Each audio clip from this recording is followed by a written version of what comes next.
Dean, probably feels good to get a win, obviously, but I'm just wondering, you only had a short period to think about that game against Sydney. What is the message and what is it that you're looking for when this game starts today? Yeah, we obviously had our poorest performance of the season up in Sydney. Give them credit, they played really well.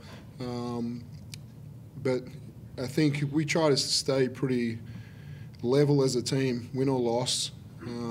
But then you have some outlier games, and that one was really poor. And so we had some good honest meeting after the game and the next day about going against the identity. We didn't play with our identity, and that was to defend and to play at a good pace and just shoot a certain number of threes and the things that we do. We didn't play like us, and there was some times that it got too hard, and it hadn't got too hard all year. We had some losses, we had some periods where we were poor, but we fought back, and so I think that was the biggest message about this game. It wasn't about X's and O's, it was about just getting back and making sure that was an outlier, come out and play the right way. We did that tonight with our defence to hold anyone in this league to 65 after a second game of a road trip is a great effort. And we still turn it over 18 times and don't shoot the basketball the way we want to shoot it, but credit to the group about the way that they bounced back today. I think it was around the 4 minute 5 second mark of the first quarter where you called time. They went up 10 points early. What are you seeing in that early stage? I mean, it's not like their offense was getting on top, but you just weren't able to see the shots go down. What did you see from the first 5 minutes? Yeah, again, I'm not going to call timeout because we missed good shots.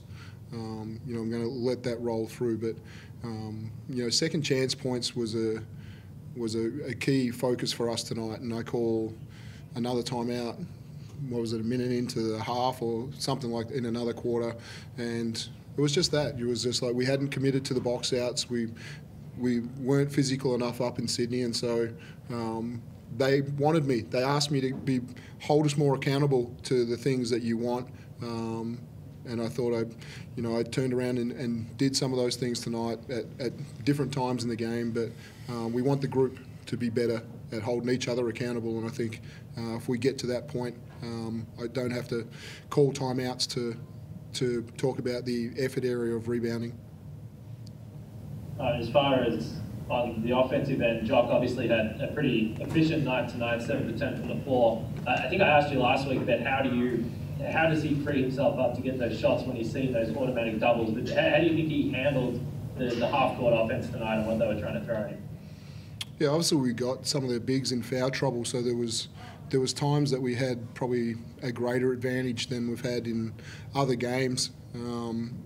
We missed him a few times on where we really felt he had a deep seal, and we've got to be better at keep recognising that.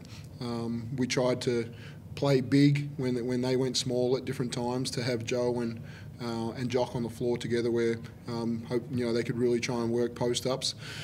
It had mixed success today, but I love the way he just gassed out. His ability to sprint the floor.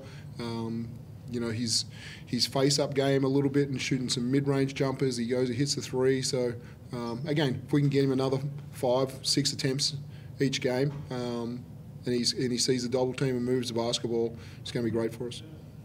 Rd10. Hey Dean, just wondering, you started Mason Peeling tonight. Was that more about rewarding his effort of late, or you prefer Barlow off the bench? Combination of both. What was the decision factor there?